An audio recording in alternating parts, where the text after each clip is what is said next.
नमस्कार दोस्तों, स्वागत है आप सभी लोगों का। आज की इस वीडियो में देखेंगे सामान्य हिंदी का प्रैक्टिस सेट नंबर 4। तो चलिए स्टार्ट करते हैं। देखिए, सबसे पहला नंबर जो क्वेश्चन है सभी प्रतियोगी परीक्षाओं के लिए इंपॉर्टेंट है। ये पहला क्वेश्चन है, हिंदी भाषा के उद्भव और विकास का सही क्रम बताना है। तो देखिए, कई बार मैं चिल्ला चिल्ला के बता चुका हूँ कि सबसे पहले संस्कृत आता है, फिर पाली आता है।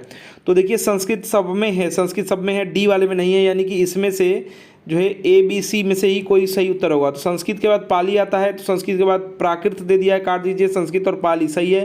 फिर प्राकृत आता है, ठीक है, फिर अपभ्रंश आता है। इसके बाद कई बार औहट दे देता है, तो औहट रहे ना रहे कोई बात नहीं। उसके बाद देखिए सौरसेनी वाला सही है, खड़ी बोली लास्ट में आता है, ठीक है।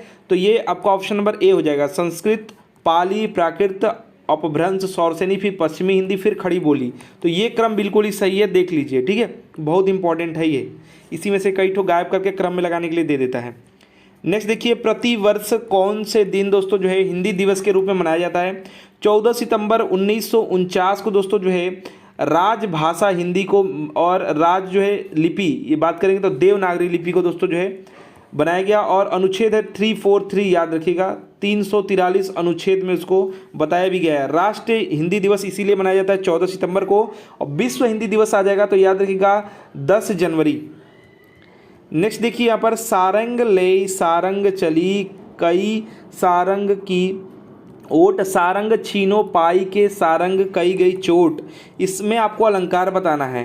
तो देखिए यहाँ पर सारंग का मीनिंग अलग अलग निकलेगा। देखिए यहाँ पर आपका हो जाएगा यमक अलंकार, यहाँ पर आपका हो जाएगा। एक सारंग का मतलब है पहले वाले का, इसका मतलब है दीपक, ठीक है, इसका मतलब क्या है, दीपक है, दीपक है। और सारंग ले मतलब दीपक ले चली, सारंग ये दूसरी जो है स्त्री है, ठीक है, दीपक स्त्री ले चली। तीसरे का दोस्तों और चौथे का दोनों का आंचल हो जाएगा, आंचल, ठीक है, आंचल। और पांचवे का अर्थ हवा हो जाएगा, ठीक है। तो देखिए, सारंग ले सारंग ले सारंग ले सारंग चली कई सारंग की ओट, सारंग छीनो पाई के सारंग कही गई चोट, ये दोस्तों हवा का हो जाएगा। तो यहाँ पर ये अलग अलग इसका मीनिंग निकल रहा है, तो यहाँ पर आपका यमक अलंकार हो जाएगा, ठीक है।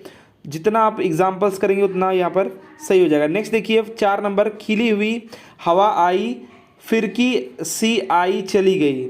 ये जो फिरकी से याद रखिएगा फिराक जी का है, ये लिखा गया, और ये बसंत के आगमन पे उन्होंने रचना किया था। रघुपति सहाय उनका नाम है, फिराक जी, ठीक है, फिरकी सी है भी।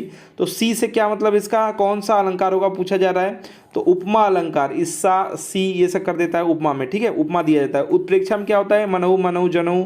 अनुप्रास में क्या होता है, अनुप्रास में आपका किसी वर्ण का आवृत्ति होगा, बार बार आएगा।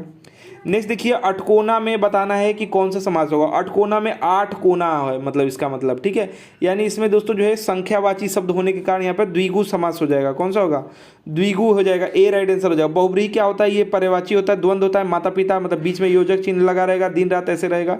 तत्पुरुष दोस्तों उसके बारे में और भी इसमें अलग है, तो अलग चीज़ें उसमें तत्पुरुष के बारे में बताएंगे, ठीक है। नेक्स्ट देखिए, सूची तत्पुरुष के कई पार्ट हैं, इसलिए उसमें जैसा क्वेश्चन आएगा वैसा बताएंगे। सूची 1 का सूची 2 में आपको मिलान करना है, तो यहाँ पर आपका विराम चिन्ह दिया हुआ है। अल्प विराम किसको कहते हैं, कॉमा को कहते हैं। कॉमा किस ऑप्शन में, देखिए 3 नंबर ऑप्शन में है, तो यानी 3 नंबर का क्या हो जाएगा उत्तर, 3 नंबर का जो ए का उत्तर मैंने पहले 3 आएगा। कोष्टक किस में है, देखिए 3 आएगा, कोष्टक जो है 4 नंबर पे है, यानी यहाँ पर दोस्तों जो है 4 नंबर पे, यहाँ पर अगर हम ऊपर कर देते हैं थोड़ा, तो देखिए अल्प विराम दोस्तों जो है 3 नंबर पे, तो पहले 3 आएगा। कोष्टक यानी ये 4 नंबर पे 4 आएगा। उसके बाद संक्षेपक सूचक यानी 2 वाला है, ये 0 टाइप का रहता है, छोटा सा शून्य टाइप का। योजक चिन्ह -1 रहता है, यानी 3 4 2 1 जिस ऑप्शन में होगा वो आपका सही उत्तर है। 3 4 2 1 देखिए डी नंबर ऑप्शन में है। कुछ विराम चिन्ह और समझ लीजिए, पूर्ण विराम जो खड़ी पाई को कहते हैं। विस्मयादि बोधक जो होता है, वाह या ये सब फीलिंग के लिए जो होता है, ये ऐसे बनाते हैं। उद्धरण चिन्ह दोस्तों ऐसे रहता है, ठीक है, और प्रश्नवाचक चिन्ह ऐसे होता है, ठीक है। चलिए नेक्स्ट बात करेंगे, मतैक्य शब्द में किस संधि का उदाहरण। मतैक्य तो मैंने ट्रिक से बताया था, ऊपर 2 ठो है यानी वृद्धि संधि होगा, वृद्धि संधि। ऊपर 2 ठो, चाहे आपका ए की मात्रा हो चाहे औ की मात्रा हो, जब दोनों रहेगा तो ये वृद्धि हो जाएगा। गुड़ मैंने बताया था, एक ऊपर रहेगा, या तो एक की मात्रा होगी, या तो ओ की मात्रा होगी, या तो री रहेगा, तो गुड़ स्व संधि हो जाएगा, ठीक है। मतैक्य का क्या हो जाएगा, मतैक्य का आपका हो जाएगा मत, मत प्लस आपका ऐक्य जो है मतैक्य हो जाएगा, दो डबल आपका तैक्य हो जाएगा, ठीक है। तो यह वृद्धि हो जाता है। यण संधि य से पहले या व से पहले आपका आधा कुछ रहेगा, जैसे इत्यादि जो है ये सब आपका रहता है, आधा कुछ रहेगा। व्यंजन में जानते हैं व्यंजनों की संधि होगी। नेक्स्ट बात करेंगे यहाँ पर, अपने विद्यालय की किसी मनोरंजक घटना का वर्णन करते हुए मित्र को लिखा गया पत्र किस कोटि के अंतर्गत। मित्र को, परिवारजनों को, ऐसे जो लिखते हैं ना, इसमें दोस्तों जो है मित्र को जो लिखते हैं ये आपका व्यक्तिगत पत्र होता है, कुछ भी उसमें लिख सकते हैं, वो दोस्त कुछ बुरा नहीं मानेगा। लेकिन जब शासकीय पत्र या कोई ऐसा पत्र लिखेंगे जो ऑफिस को जा रहा है तो बहुत ध्यान से लिखते हैं, किसी ऑफिस को लिखते हैं तो, ठीक है। तो यहाँ पर सी राइट आंसर हो जाएगा, ठीक है, व्यक्तिगत पत्र कहेंगे इसको। नेक्स्ट देखिए, सेवा सत्कार से आदर बढ़ता है, इसमें आपको कारक बताना है। तो देखिए मैंने आपको बताया था कर्ता ने, कर्ता के लिए लगा होगा ने। देखिए सेवा सत्कार से दिया हुआ ना, कर्ता ने, कर्म को लगा रहेगा, कर्म कारक रहेगा तो को लगा रहेगा, करण से या द्वारा रहेगा, से या द्वारा रहेगा, तो ये करण वाला ही इसका सही उत्तर हो जाएगा, ठीक है। ठीक है, यहाँ पर क्या हुआ है, करण, यहाँ पर से लिखा हुआ है तो या द्वारा लिखा हुआ है, ठीक है। संप्रदान के लिए होता है, संप्रदान में के लिए होता है। अधिकरण में या पर होता है, में या पर अधिकरण होता है। अपादान अलग होने की दृष्टि होगी, जैसे कि पत्ता पेड़ से टूट रहा है, कहीं कुछ गिर रहा है, ऐसे कुछ रहेगा, ठीक है। संबंध जानते हैं, काके की नाने नहीं रहता है, और एक संबोधन होता है, बहुत आसान है, संबोधन में है, अरे, भो ऐसे लिखा रहता है। नेक्स्ट देखिए यहाँ पर निम्नलिखित प्रश्न में 4 विकल्पों में से आपको जो है वाक्य का सही काल वाला विकल्प का चयन करना है। कौन सा सही काल है? देखिए दीपा जो है पौधों को पानी दे रही थी, मतलब अभी दे चुकी है कि नहीं हमें पता नहीं है, यानी दे रही थी मतलब भूतकाल का बात है, लेकिन दोस्तों जो है काम पूरा नहीं हुआ है, अभी हमको पता नहीं है, तो अपूर्ण भूतकाल दोस्तों लगाएंगे, ठीक है। ए इसका राइट आंसर हो जाएगा, ठीक है, अपूर्ण भूतकाल लगाएंगे ए। नेक्स्ट देखिए, वह आए तो मैं जाऊं, वह आएगा तो मैं जाऊंगा ना, तो ये दोस्तों क्या होगा, ये तो भविष्यत काल होगा, तो भविष्यत काल दिया ये यहाँ पर काट दीजिए, लेकिन हेतु मद होगा, मतलब वो एक काम होगा तो दूसरा काम चालू होगा, ये हेतु मद होता है, हेतु मद, कि एक काम ये होगा, हेतु होगा, ये तो हेतु दूसरा हम करेंगे, ठीक है। तो यहाँ पर हेतु मद भविष्यत काल, ए इसका राइट आंसर हो जाएगा। नेक्स्ट देखिए, जब पानी बरसता है तब मेढक बोलते हैं, तो जब पानी बरसता है में कौन सा वाक्य, तो जब पानी बरसता है तो दोस्तों ज्यों, जब, जहां, यद्यपि इत्यादि ये सब का प्रयोग हुआ रहेगा ना, तो क्या करेंगे यहाँ पर क्रिया विशेषण उपवाक्य होता है। क्या होता है? क्रिया विशेषण उपवाक्य, सी इसका राइट आंसर हो जाएगा, ठीक है। जब, ज्यों, जहां, यद्यपि इत्यादि ये सब से पकड़ में आ जाता है, तो क्रिया विशेषण उपवाक्य हो जाएगा, सी राइट आंसर हो जाएगा। नेक्स्ट बात करेंगे, निम्नलिखित किस वाक्य में अकर्मक क्रिया, देखिए यहाँ पर देखिए कैसे पकड़ेंगे अकर्मक। देखिए रामू खाना खा रहा है, तो रामू क्या खा रहा है? खाना खा रहा है, अकर्मक नहीं है, सकर्मक है। चालक गाड़ी चलाता है, तो क्या चलाता है? गाड़ी चलाता है, तो बिल्कुल ये भी सकर्मक है, अकर्मक हमको ढूंढना है। श्याम हंसता है, क्या हंसता है? कुछ नहीं, पता नहीं चल रहा क्या हंसता है, तो यही आपका जो है अकर्मक है। देखिए माँ स्वेटर बुनती है, क्या बुनती है? स्वेटर, तो हमको मिल जा रहा है क्या करने पे प्रश्न, तो ये बिल्कुल सी वाला आपका यहाँ पर राइट आंसर हो जाएगा, अकर्मक क्रिया श्याम हंसता है। नेक्स्ट बात करेंगे, हिंदी का प्रथम जो है समाचार पत्र ये था उदंड मातंड, बहुत बार एग्जाम में आ चुका है। पंडित जो है शुक्ल जी हैं, पंडित शुक्ल जी, यानी जुगल किशोर नाम है, जुगल किशोर शुक्ल जी। 1826 में कलकत्ता में दोस्तों जो है, कलकत्ता में 1826 में साप्ताहिक पत्र के रूप में इन्होंने प्रारंभ किया। नाम है पंडित जुगल किशोर शुक्ल, या शुक्ल भी शुक्ला ऐसे करके लिया रहेगा, तो देखिएगा, याद रखिएगा, ये बहुत बार एग्जाम में आता है। नेक्स्ट बात करेंगे, निम्नलिखित में से कौन सा शब्द अन्य शब्दों से अलग है? वारी, वारी ये पानी का है, अगर वारी में द लगा देंगे तो बादल बन जाता है, पानी वाले में अगर द लगा दिए लास्ट में तो पानी बन जाएगा। देखिए तोयत, तोय है पानी का है, सलील ये भी पानी का है, लेकिन वात जो है ना ये हवा का है, किसका है? हवा का, तो यही अलग है, बाकी सब पानी का है, ठीक है, तो यही अलग है, सी। नेक्स्ट देखिए, निम्नलिखित में से कौन सा शब्द अन्य शब्दों से अलग है? घात का अपोजिट प्रतिघात है, प्रसारण का संकुंचन माने यहाँ पर फैला देना, और कुंचन माने यहाँ पर संकुंचन मतलब सिकुड़ लेना, ये भी ठीक है। और शाश्वत का क्या होता है? क्षणिक होता है, शाश्वत का क्षणिक होगा, क्षणिक सुख, शाश्वत सुख, ठीक है, तो सी इसका राइट आंसर होगा, ये गलत दिया हुआ है। खग का मृग बिल्कुल विलोम ठीक है।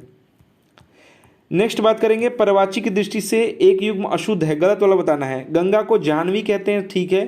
पानी को पानी नहीं कहते, पानी हाथ के लिए कहते हैं, पानी ग्रहण नहीं होता है, तो यही गलत है।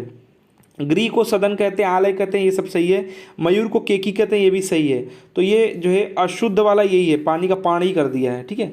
इसके तोय, जल, अम्बुद, ये सब अम्बुद, सॉरी अम्बुद नहीं, अम्बुद तो आपका हो जाएगा किसका, बादल का हो जाएगा, द लग जाएगा। तो नेक्स्ट देखिए, जिस वाक्य में कर्म के अनुसार क्रिया में परिवर्तन होता है उस वाक्य को देखिए कौन सा वाच्य कहेंगे, कर्म वाच्य कहेंगे। देखिए वाच्य जो होते हैं 3 होते हैं, एक होता है कृतवाच्य जो है कर्ता के अनुसार होगा, कर्म वाच्य कर्म के अनुसार होगा, और भाववाच्य जो है भाव के अनुसार होगा। तो इसमें क्या बोल रहा है, कर्म के अनुसार क्रिया में परिवर्तन होता है, तो कर्म वाच्य हो जाएगा, बी राइट आंसर हो जाएगा।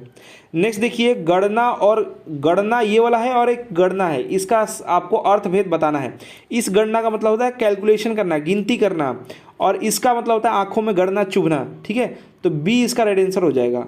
गांव में बोलते हैं ना, ये आंखों में बहुत गड़ता है, ठीक है। तो ये मतलब कुछ गड़ रहा है आंख में, तो निकालो मेरे आंख में कुछ पड़ गया है, गड़ रहा है, तो ये चुभना होता है, ठीक है। तो बी इसका राइट आंसर हो जाएगा। नेक्स्ट बात करेंगे, प्रत्याशा जो है शब्द में उपसर्ग है, उपसर्ग प्रति लगा हुआ है। जैसे देखने में प्रत्याशा में प्रति नहीं समझ में आता है, लेकिन प्रति अगर उसका तोड़ेंगे उसको ना, जैसे प्रत्येक में प्रति नहीं लग रहा है, प्रति एक हो जाता है ना, तो ये आपका क्या हो जाएगा, आपका ऐसे ही आपका प्रतिकूल, प्रत्यक्ष भी ऐसे ही होता है, देखने में नहीं लगे लेकिन प्रति लगा होता है आगे उपसर्ग। नेक्स्ट देखिए, आपका रेखांकित शब्द में कौन सा सर्वनाम, आप है, आपके लिए दोस्तों जो है निजवाचक सर्वनाम होता है। आप जो किसके लिए लगता है, निज के लिए लगता है, अपने के लिए लगता है, तो निजवाचक सर्वनाम हो जाएगा, ठीक है। क्या दिया हुआ है, आप की सब देख रहे हैं, तो ये आप मतलब यहाँ पर दोस्तों क्या हो जाएगा, आपका निजवाचक हो जाएगा। नेक्स्ट देखिए, यहाँ पर दिया हुआ है मध्य स्वर कहते हैं, मध्य स्वर किसे कहते हैं, अ को कहते हैं। क्यों कहते हैं, अ तो मध्य में नहीं आता है, तो अ मतलब कि इसका मतलब ये है कि जब हम इसका उच्चारण करेंगे ना, तो जीभ जो है बीच में हो जाता है, ना ऊपर ना नीचे। देखिए अ करेंगे तो जीभ नीचे से हट जाता है, तो ये मध्य स्वर इसको कहते हैं, अ को, तो इसका राइट आंसर डी हो जाएगा। नेक्स्ट बात करेंगे, जो है उच्चारण स्थान की दृष्टि से कौन सा विकल्प शुद्ध है, सही वाला बताना है। तो दंती स इसको कहते हैं, तो बिल्कुल यही है, दंती स इसी को कहते हैं, बिल्कुल सही है। तो मूर्धन्य स किसको कहते हैं, मूर्धन्य स दोस्तों जो है इस वाले श को मूर्धन्य कहते हैं, और तालव्य श इस वाले स कहते हैं, तो ये उल्टा कर दिया है। और च जो है ये तालव्य है, जो कि तालु है इसका, तो ये कंठ कर दिया है, कंठ क वर्ग का होता है, तो ये बिल्कुल ये तीनों गलत है। ये वाला श बिल्कुल दंती स बिल्कुल सही है, दंत पे उच्चारण होता है। सघोष और सघोष वर्ण कौन सा है, सघोष मतलब कि घोष उसको कहते हैं, अघोष मतलब घोषणा नहीं होगा। तो मैंने बताया था पहला और दूसरा, जैसे क ख है ना, क ख या च छ ज झ ये हुआ, क ख ग घ अंग हुआ, तो इसमें जो पहला और दूसरा है ये जो है घोषणा नहीं होता है। तो बोला क्या रहा है, सघोष मतलब इसमें घोषणा नहीं होता है। तो देखिए इसमें देखिए प पहले ही है, प फ ब भ म तो पहले ही है, तो ये घोषणा नहीं होता है। ऐसे देखिए आपका त थ दूसरा है ये, तो क ख बताया था ना, च छ, ऐसे त थ दूसरे नंबर पर, तो ये भी घोषणा नहीं होता है। फिर आप देखिए प फ ब भ, देख रहे हैं प फ ब, तो प फिर आता है फ, उसके बाद ये सब आपका घोष है, ठीक है। प फ ब तीसरे स्थान पर है, यानी घोषणा हो रहा है, घोष हो रहा है, तो बिल्कुल यही सही है। स ये आपका ये वाला भी नहीं होगा, तो आपका सी बिल्कुल राइट आंसर होगा, सघोष होगा, बाकी सब अघोष है। नेक्स्ट और जो लास्ट क्वेश्चन है ये देखिए, लौटकर आया हुआ के लिए उपयुक्त शब्द, लौटकर जो आया हुआ है उसके लिए उपयुक्त शब्द कौन सा है, इसका है प्रत्यागत। लौटकर आया हुआ प्रत्यागत कहते हैं। तथागत किसको कहते हैं, गौतम बुद्ध को कहते हैं। विगत किसको कहते हैं, बीता हुआ जो होता है उसको बीता हुआ कहते हैं विगत। और दोस्तों आगत मतलब जो दोस्तों आया हुआ है, आया हुआ जो है उसको आगत कहते हैं। लौटकर आया हुआ क्या कहते हैं, प्रत्यागत कहते हैं। याद रखिएगा आगत में प्रत्या लग जाता है, लौटकर आया हुआ है, ठीक है, इसलिए प्रत्यागत इसका राइट आंसर क्या हो जाएगा, लास्ट वाला हो जाएगा डी। तो देखिए दोस्तों 25 क्वेश्चन थे और सेट नंबर ये 4 था सामान्य हिंदी का। आशा करते हैं दोस्तों कि हमारा प्रयास, हमारा वीडियो पसंद आया होगा। वीडियो को अधिक से अधिक लाइक शेयर कीजिएगा, साथ ही साथ ऐसे ही प्रैक्टिस सेट को सॉल्व करने के लिए इस चैनल को सब्सक्राइब करके बेल आइकन को ऑन कर दीजिए। साथ ही साथ दोस्तों प्लेलिस्ट को चेक करते रहिए, प्लेलिस्ट में लगातार जो है सेट्स नए नए सेट्स आ रहे हैं। वीडियो को लाइक शेयर कीजिए, चैनल को सब्सक्राइब जरूर कीजिए। हमारा वीडियो देखने के लिए धन्यवाद। प्लीज़ लाइक एंड शेयर, धन्यवाद।